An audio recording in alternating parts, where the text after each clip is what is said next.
न मेरा है न तेरा है, ये हिंदुस्तान सबका है। नहीं समझी गई ये बात तो नुकसान सबका है। हजारों रास्ते खोजे गए उस तक पहुंचने के, मगर पहुंचे हुए ये कह गए भगवान सबका है। जो इसमें मिल गई नदियां वो दिखाई नहीं देती महासागर बनाने में, मगर एहसान सबका है। अनेकों रंग खुशबू नस्ल के फल फूल पौधे हैं, मगर उपवन की इज्जत आबरू ईमान सबका है। अध्यक्ष महोदय, ये संविधान हमारी ढाल है, संविधान हमारी सुरक्षा है, संविधान हमें समय समय पर शक्ति देता है। संविधान ही देश की 90% शोषित, उपेक्षित, पीड़ित, वंचित जनता के अधिकारों का सच्चा संरक्षक है। ये संविधान ही हमारा बड़ा मददगार है। डॉक्टर अम्बेडकर ने स्पष्ट कहा था, जो हमारे माननीय मंत्री जी ने भी सत्ता पक्ष से वो बात रखी और कहा था, संविधान कितना भी अच्छा हो, यदि उसे लागू करने वाले लोग अच्छे नहीं होंगे तो परिणाम अच्छे नहीं निकलेंगे। तो हमारी आज 75 साल बाद सीमाएं कितनी सुरक्षित हैं? क्या लद्दाख की वो फिंगर्स जहां पर हम पहले थे, क्या हमारी फौज वहीं खड़ी है कि नहीं खड़ी है? अगर आप रिजांगला मेमोरियल जानते होंगे तो लद्दाख की वो सीमाएं जो हमारे देश के अंदर थीं, क्या हमारी सीमा वहां तक है कि नहीं है? आज अध्यक्ष महोदय, 2014 के बाद विषमता जिस तेजी के साथ बढ़ी है उसकी कल्पना भी नहीं की जा सकती है। 140 करोड़ में से 82 करोड़ सरकारी अन्न पर जिंदा हैं। अगर सरकार में ये बहादुरी और हिम्मत है तो इस 60% गरीबी के रेखा से नीचे रहने वाले लोगों की पर कैपिटा इनकम क्या है? अगर आपकी अर्थव्यवस्था ऊंचाई पर जा रही है तो हमारे जो गरीब लोग हैं, जो 60% गरीब लोग हैं, उनकी पर कैपिटा इनकम क्या है? और जहां समय समय पर सरकार अपने आंकड़े देती है, कम से कम ये आंकड़े भी दे दे कि गरीबी रेखा पर जो नीचे रहने वाले लोग हैं उनकी पर कैपिटा इनकम क्या है। हमारा सेकुलरिज्म हमें रिलीजियस इक्वलिटी का रास्ता दिखाता है, यही न अर्थ इसका है। क्या इस पर सरकार अमल कर रही है? देश के 20 करोड़ से ज़्यादा अल्पसंख्यकों के, विशेषकर मुसलमानों को दूसरे दर्जे का नागरिक बनाने का प्रयास चल रहा है। उन पर हो रहे अत्याचार प्रतिदिन बढ़ते जा रहे हैं, उनकी संपत्ति को लूटा जा रहा है, हत्याएं की जा रही हैं, घर तोड़े जा रहे हैं, उनके पूजा स्थलों पर कब्जा प्रशासन की मदद से किए जा रहे हैं। अगर ये धर्मनिरपेक्षता, तो धर्म शासित राज्य की क्या परिभाषा है? जो लोग वोट डालने जा रहे थे उन्हें डराया धमकाया जा रहा था, ऐसे इंतजाम किए गए थे कि ये वोट डालने के लिए वोट बूथ तक न पहुंच पाए। वो तस्वीरें अध्यक्ष महोदय न केवल हम लोगों ने देखी, बल्कि पूरे देश और दुनिया ने देखी होंगी कि किस तरीके से उत्तर प्रदेश की सरकार के प्रशासन के इशारे पर एक पुलिस के अधिकारी ने महिलाओं को वोट से डालने से रोका और रिवॉल्वर दिखा करके कहा कि वोट डालने नहीं जाओगे।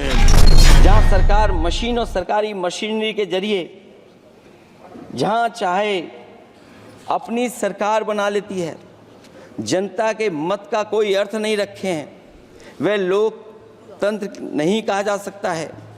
यह व्यवस्था जब तेजी से लोकतंत्र में तानाशाही की तरफ बढ़ रही है, हिटलर ने भी तो जनता द्वारा चुने जाने के बाद संविधान में संशोधन करके तानाशाही कायम कर दी थी।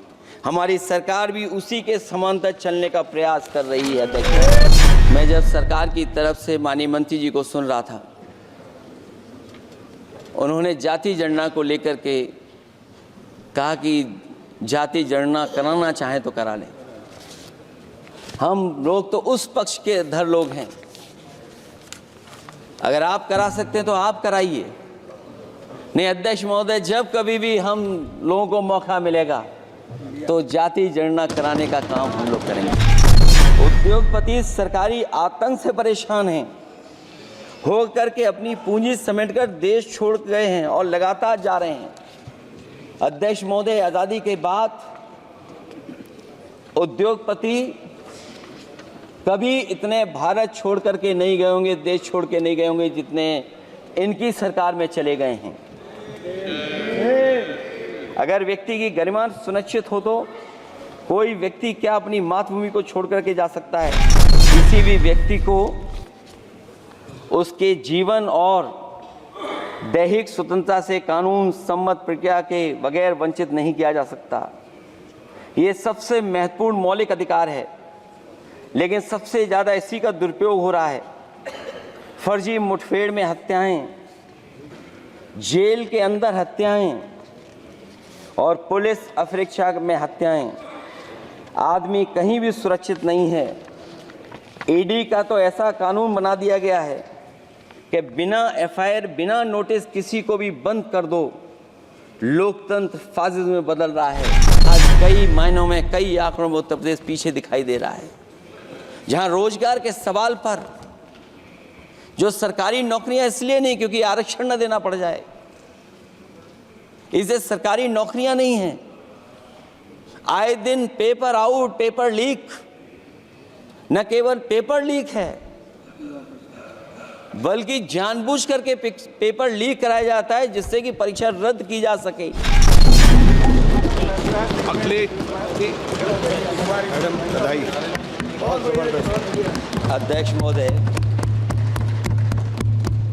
अध्यक्ष महोदय, मैं आपका धन्यवाद देना चाहता हूं।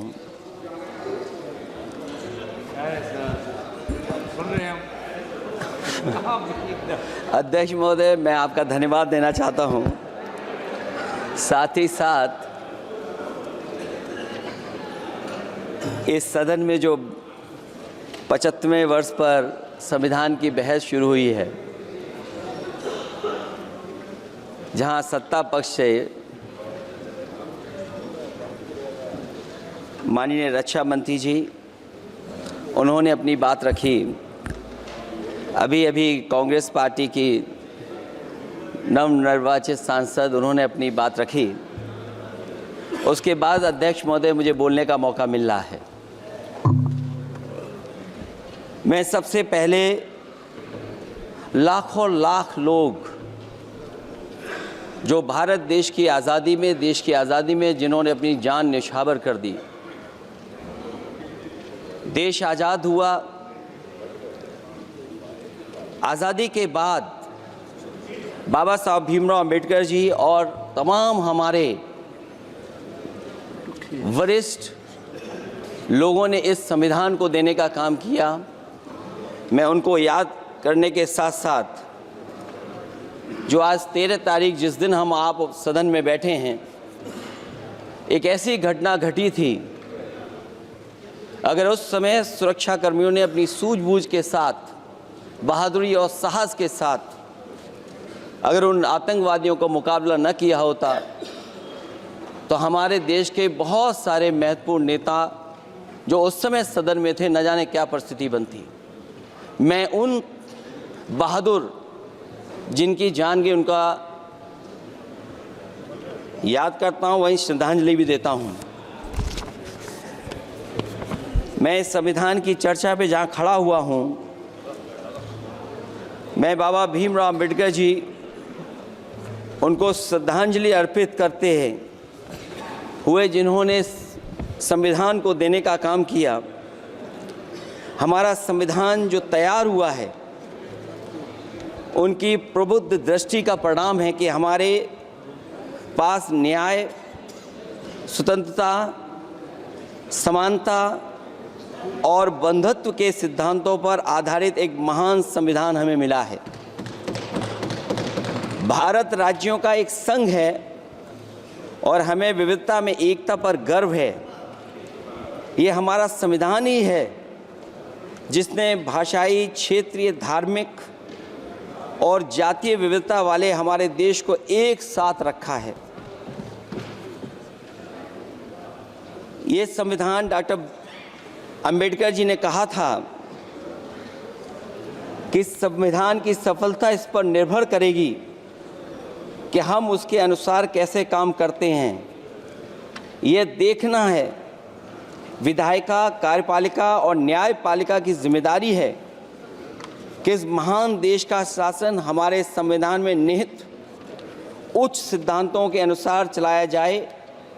डॉक्टर अंबेडकर ने कहा था, मैंने तो संविधान निर्माण का दायित्व बहिष्कृत वंचित वर्गों को अधिकार दिलाने के लिया है। ये वही संविधान है जो समय समय पर हमारा रक्षा कवच बनता है। अध्यक्ष महोदय, ये संविधान हमारी ढाल है, संविधान हमारी सुरक्षा है, संविधान हमें समय समय पर शक्ति देता है। संविधान ही देश की 90% शोषित, उपेक्षित, पीड़ित, वंचित जनता के अधिकारों का सच्चा संरक्षक है। ये संविधान ही हमारा बड़ा मददगार है। इसलिए ये हमारे जैसे लोग और देश के कमज़ोर लोगों के लिए और खासकर पीढ़ी के लिए संविधान की रक्षा जन्म मरण का विषय है। संविधान ही लोकतंत्र की प्राणवायु है और जहां बाबा साहब भीमराव अम्बेडकर जी ने इतना शानदार अच्छा संविधान दिया, वहीं डॉक्टर अम्बेडकर ने स्पष्ट कहा था, जो हमारे माननीय मंत्री जी ने भी सत्ता पक्ष से वो बात रखी और कहा था, संविधान कितना भी अच्छा हो, यदि उसे लागू करने वाले लोग अच्छे नहीं होंगे तो परिणाम अच्छे नहीं निकलेंगे। इसलिए अध्यक्ष महोदय,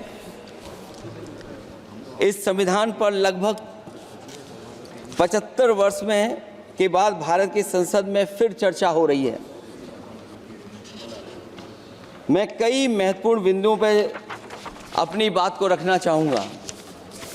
अध्यक्ष महोदय, हमारे संविधान की प्रस्तावना संविधान का निचोड़ है।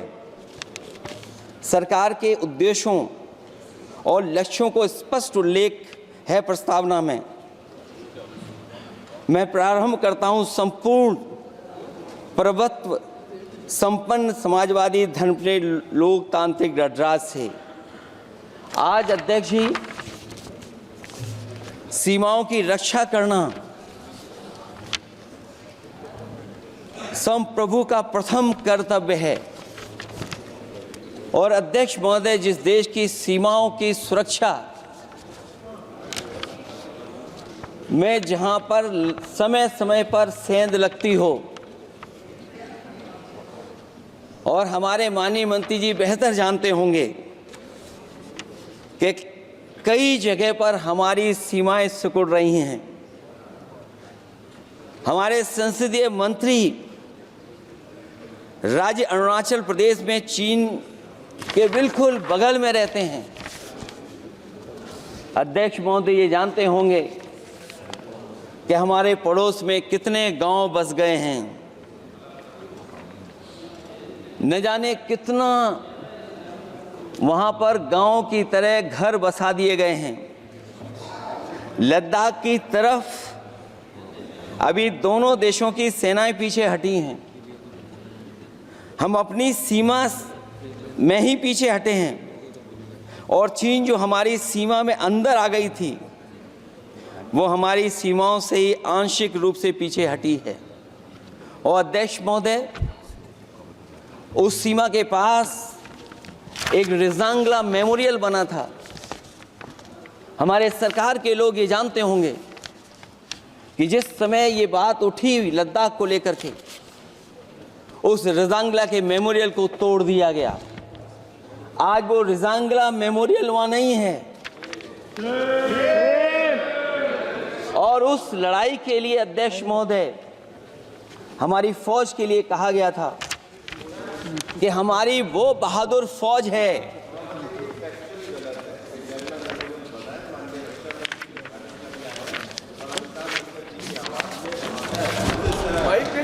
अध्यक्ष महोदय, यही तो फर्क है, कहां पर था कहां पर बना अब।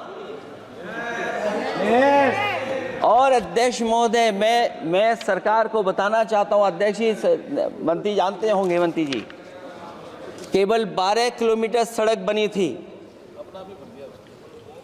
और पड़ोसी देश ने क्या क्या नहीं कहा गया।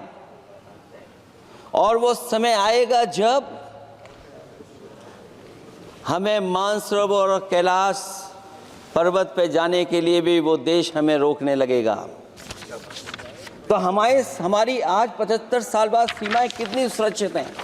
क्या लद्दाख की वो फिंगर्स जहां पर हम पहले थे, क्या हमारी फौज वहीं खड़ी है कि नहीं खड़ी है? अगर आप रिजांगला मेमोरियल जानते होंगे तो लद्दाख की वो सीमाएं जो हमारे देश के अंदर थी, क्या हमारी सीमा वहां तक है कि नहीं है? आज यही है।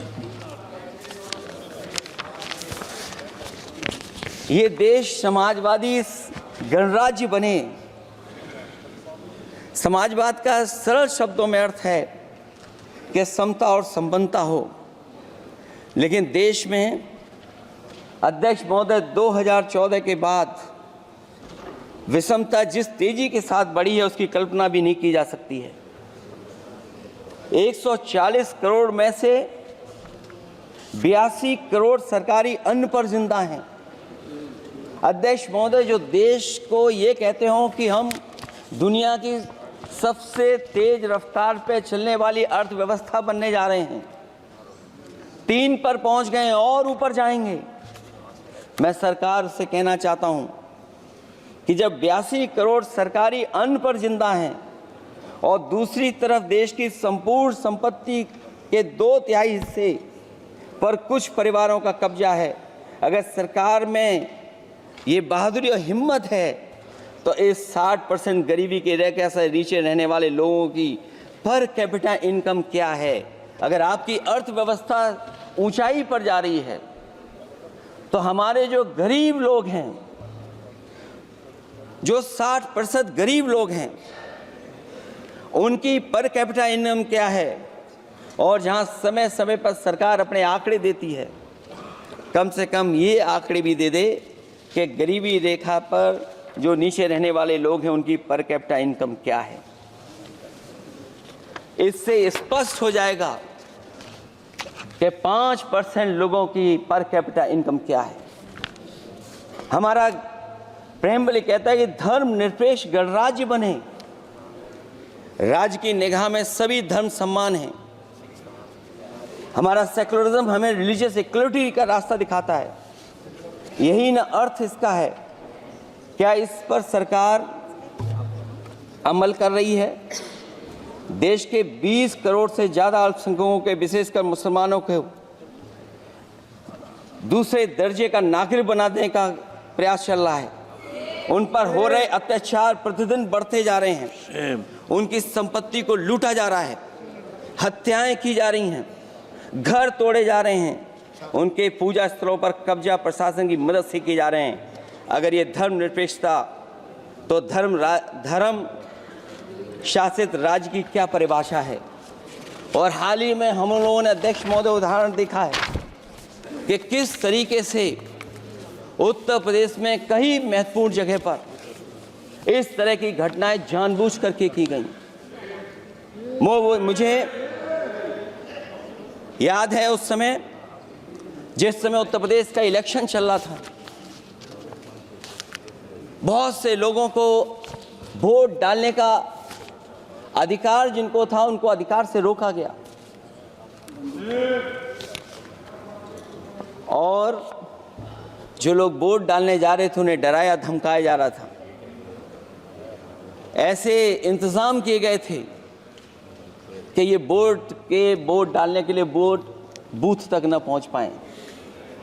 वो तस्वीरें अध्यक्ष महोदय न केवल हम लोगों ने देखी, बल्कि पूरे देश और दुनिया ने देखी होंगी कि किस तरीके से उत्तर प्रदेश की सरकार के प्रशासन के इशारे पर एक पुलिस के अधिकारी ने महिलाओं को वोट से डालने से रोका और रिवॉल्वर दिखा करके कहा कि वोट डालने नहीं जाओगे। मैं उन बहादुर महिलाओं को बधाई देना चाहता हूं कि उन्होंने परवाह नहीं की और उन्होंने कहा कि इससे कुछ जान जाने वाली नहीं, अगर जान भी जाएगी तो हम वोट डाल करके आएंगे। क्या यही लोकतांत्रिक गणराज्य है? सच्चे लोकतंत्र में जनता श्रद्धापूर्वक मतदान के माध्यम से अपनी सरकार चुनती है।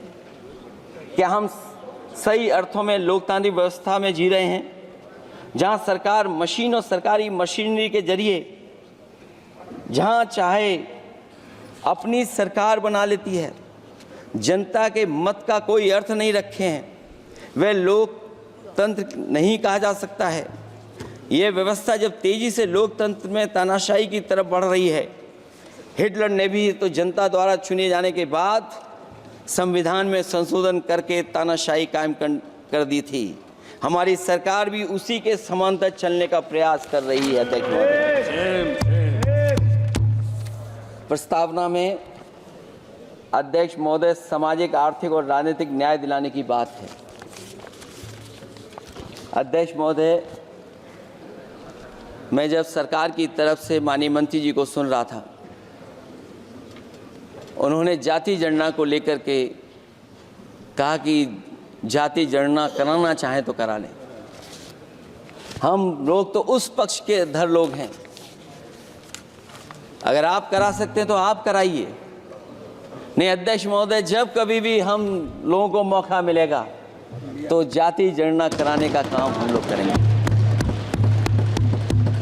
सामाजिक न्याय समाज के अनुसूचित जाति, अनुसूचित जनजाति और अन्य पिछड़े वर्गों को न्याय दिलाने का बड़ा अस्त्र आरक्षण था, उसे समाप्त कर दिया गया है।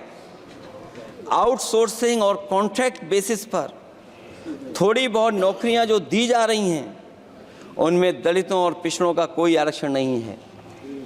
शिक्षण संस्थाओं और विश्वविद्यालय में प्रोफेसर्स और वाइस चांसलर के चयन के समय इनके आगे लिख दिया जाता है, एक नया शब्द का इजाद हुआ, NFS, नॉट फाउंड सुटेबल।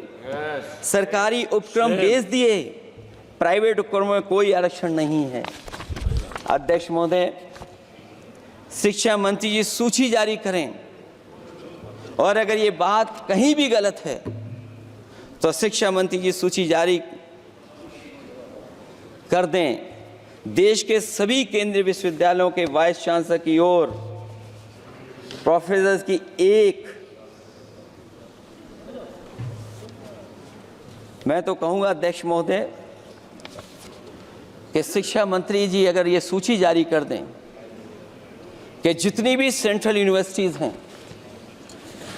और उनके माध्यम से जितने भी प्रोफेसर्स का अपॉइंटमेंट हुआ है, सब बात साफ हो जाएगी। आप केवल देश के 10% लोगों को ही ख्याल रख रहे हैं, बाकी 90% लोगों का आप ख्याल नहीं रख पा रहे हैं।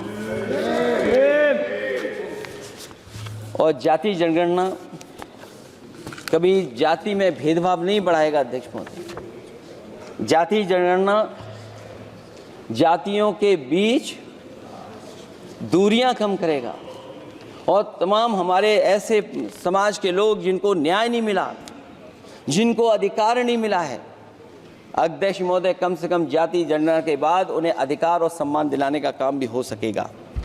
इसलिए हम इसके पक्ष में हैं। आर्थिक न्याय के बगैर न सामाजिक न्याय मिल सकता है और न राजनीतिक न्याय मिल सकता है।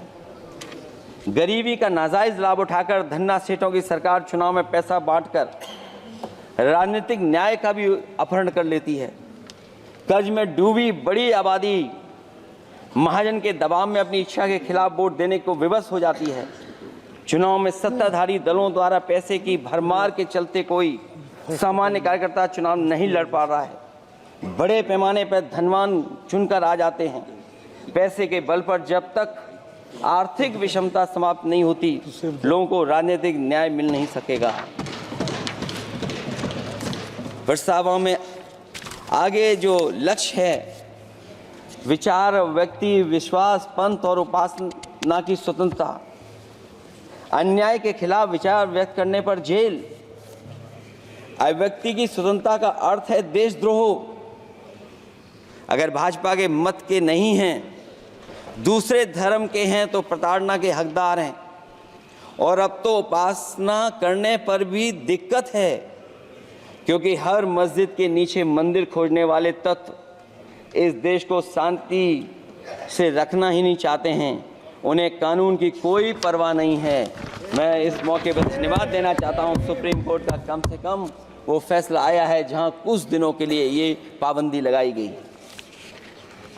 व्यक्तियों की गरिमा और देश की एकता और अखंडता को सुनिश्चित करने वाली बंधुता, ये विभाजनकारी नीतियां संविधान की प्रस्तावना के उस उद्देश्य से जरा भी मेल नहीं खाती है। व्यक्ति की गरिमा लिंचिंग से धूल दूषित हो चुकी है। उद्योगपति सरकारी आतंक से परेशान हैं, होकर के अपनी पूंजी समेटकर देश छोड़ गए हैं और लगातार जा रहे हैं। अध्यक्ष महोदय, आज़ादी के बाद उद्योगपति कभी इतने भारत छोड़ करके नहीं गए होंगे, देश छोड़ के नहीं गए होंगे जितने इनकी सरकार में चले गए हैं। अगर व्यक्ति की गरिमा सुनिश्चित हो तो कोई व्यक्ति क्या अपनी मातृभूमि को छोड़ करके जा सकता है? सरकार इस पर आत्मचिंतन करे। अगर आपसी मतभेद पैदा करके एक दूसरे के प्रति अविश्वास पैदा किया जाएगा तो क्या देश की एकता और अखंडता के लिए एक अशुभ संकेत नहीं होगा?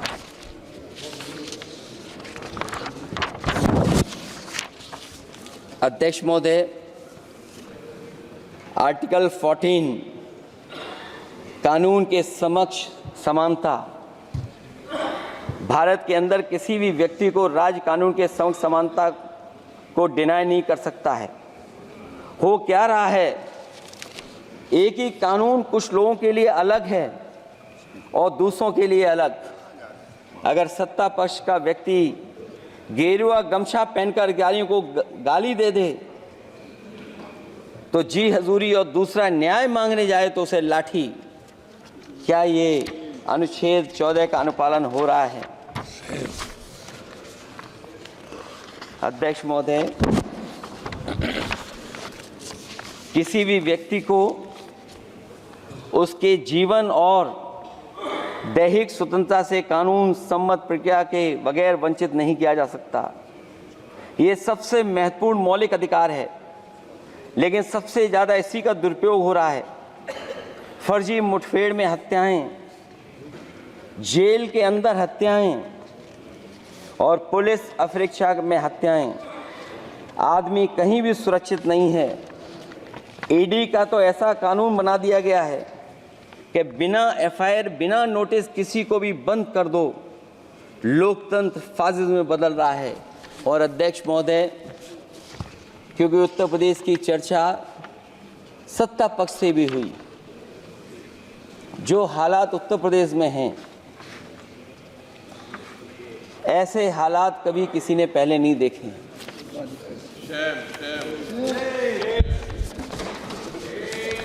जहां पर कानून की समय समय पर धज्जियां उठ रही हैं। और अध्यक्ष महोदय, केवल एक घटना नहीं मैं कहना चाहता हूं, ऐसी तमाम घटनाएं हैं जिनके बारे में मैं कह सकता हूं।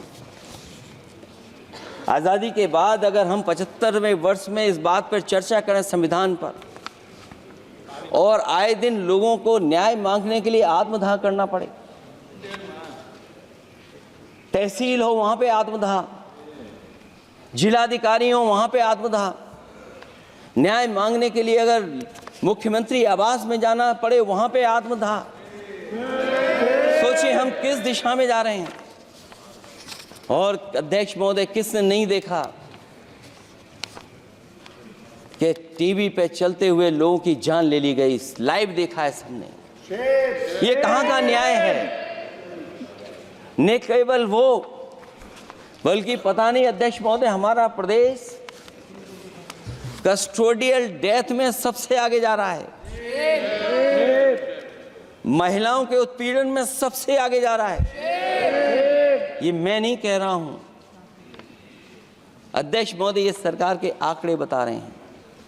और न केवल इन चीजों में आगे जा रहा है, बल्कि आजकल जो नए ज़माने का डिजिटल इंडिया है, अगर साइबर अपराधों में सबसे आगे कोई प्रदेश दिखाई दे रहा है तो वो उत्तर प्रदेश दिखाई दे रहा है।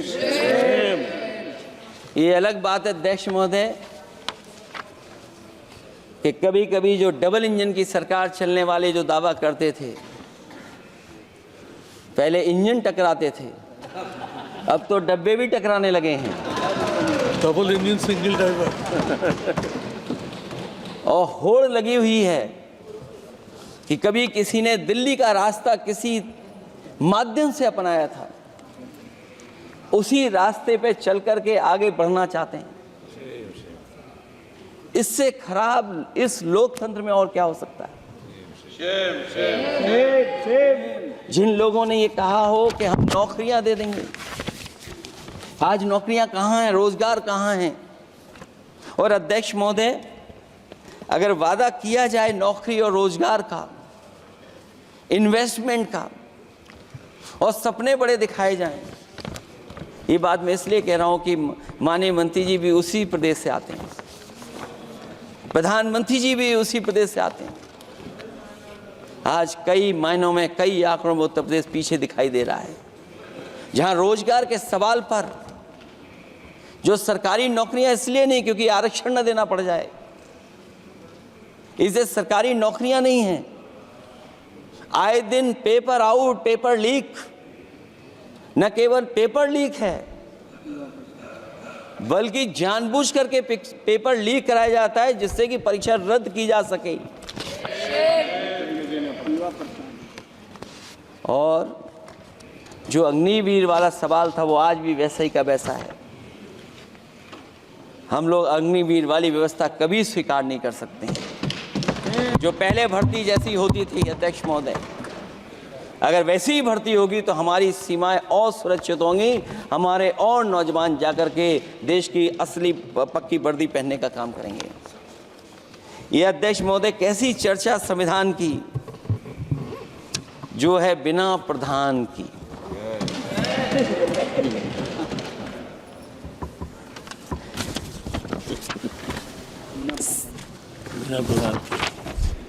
अध्यक्ष महोदय,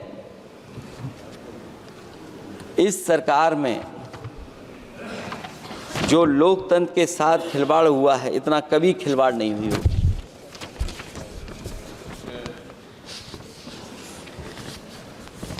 संविधान को परतंत्र बनाकर जो लोग राज करना चाहते हैं, उनके लिए आज़ादी का अमृतकाल सिर्फ एक जुमला है। और अंत में मैं सिर्फ एक ही बात कहना चाहता हूं कि संविधान बचेगा तो न्याय बचेगा, और न्याय बचेगा तभी सबको बराबर मान सम्मान, सबको बराबर मौके मिलेंगे, भेदभाव भी मिटेगा। और भेदभाव का भाव भी इसलिए आज फिर से संविधान को बचाने के लिए एक और करो या मरो आंदोलन की ज़रूरत है। इसलिए अध्यक्ष महोदय, हम आपको भरोसा दिलाते हैं, पिछले चुनाव में भी बहुत सारे सत्ता पक्ष के माननीय लोग ये कहते थे कि हमें इतनी सीटें मिल जाएंगी तो हम संविधान बदल देंगे। अध्यक्ष महोदय, मैं आपके माध्यम से जनता का धन्यवाद देना चाहता हूं कि उन्होंने 400 पार के नारे को गिरा दिया और विपक्ष को इतनी ताकत दे दी कि इनकी जो सपना था संविधान बदलने को, उस सपने को तोड़ने का काम किया। अध्यक्ष महोदय, बहुत सारे साथी इधर के ही उधर हैं, अगर उधर वाले इधर आ गए उसी दिन ये सत्ता से बाहर हो जाएंगे। अध्यक्ष महोदय, आखिरी में मैं कुछ लाइनें कहकर के अपनी बात खत्म करना चाहता हूं। न मेरा है न तेरा है, ये हिंदुस्तान सबका है, नहीं समझी गई ये बात तो नुकसान सबका है। हजारों रास्ते खोजे गए उस तक पहुंचने के, मगर पहुंचे हुए ये कह गए भगवान सबका है। जो इसमें मिल गई नदियां वो दिखाई नहीं देती, महासागर बनाने में मगर एहसान सबका है। अनेकों रंग खुशबू नस्ल के फल फूल पौधे हैं, मगर उपवन की इज्जत आबरू ईमान सबका है। हमें उम्मीद है कि इस चर्चा के बाद बाबा साहब भीमराव अम्बेडकर जी का दिया हुआ संविधान को बदलने का सपना नहीं देखा जाएगा। साथ ही साथ डॉक्टर राममनोहर लोहिया, जिन्होंने समाजवादी आंदोलन का रास्ता दिखाया, नेताजी ने जो संघर्ष कर करके हम लोगों को उस जगह पहुंचाया, वहीं लोकनायक जयप्रकाश जी ने इस देश को आगे बढ़ाने के लिए समय समय पर संपूर्ण क्रांति का आह्वान देकर के जागरूक किया। मैं उन सबको याद करते हुए एक बार फिर अध्यक्ष जी आपका बहुत बहुत धन्यवाद देता हूँ। श्री कल्याण